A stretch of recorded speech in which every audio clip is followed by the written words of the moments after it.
So in Luzon, there's a lot of provinces, like the states, the United States also. And I was born in the north, and my father was in the 31st U.S. Army Band, and he was one of the trumpeters, so they needed him.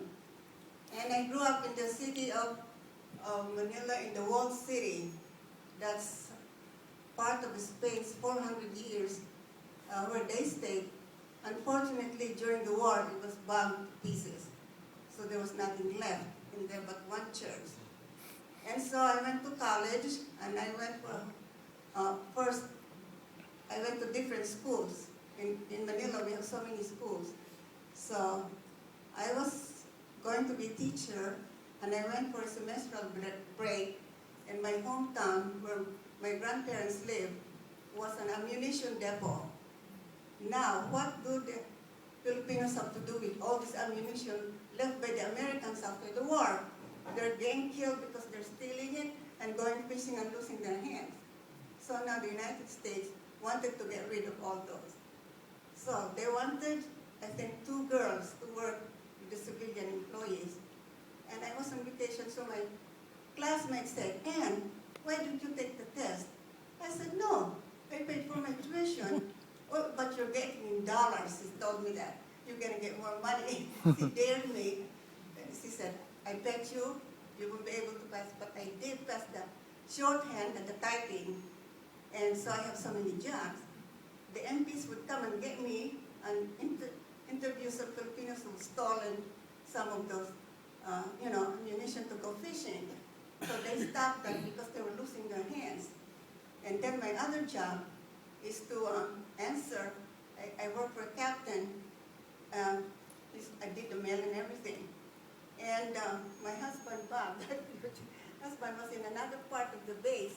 He was in charge of the black troops to work and get all this ammunition, put them in a big trailer, and go to some distance, I think the capital of the Union, and dump those in the sea. Oh, I hope I didn't give any secret away. So that did it. And finally, I was going back to school. And then my future husband said to me, "Could you please do something for me?" So after I'm done, I said, I look at the paper, and it was application for marriage. I said, "I have a pen and pencil to spell the name of your intended." He said, "Don't you know?" And they said, the men in the office said, my face turned red and I banged the phone. I said, "How dare you?" Because over there, once you talk to an American, you're not good anymore. So I cried a lot because, I'm working with the people, I have to talk to them. So I said, well, he didn't stop, then he got transferred. He went to Manila to ask the general for his permission to marry a foreign girl. They can't marry a foreign girl, and it was approved. But what will I do now? I said, well, I have to, forget this thing. And so there's a lot of tests, your character, your health. It's very hard. Then I passed everything, and I said, this man is really serious. And the only thing I married him because we have the same religion. So that counted a lot. So, okay. And I showed this video because some people, if you say Philippines, it's just one country. You will be surprised when you see this video. We have so many islands, big ones and small ones. And an island sometimes is just probably as big as this theater, provided it has trees growing, that's counted. That's why we have so many islands.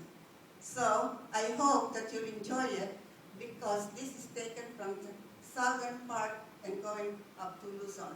That's how many islands, and you'll see the beauty of all the trees and the flowers and the animals. Thank you.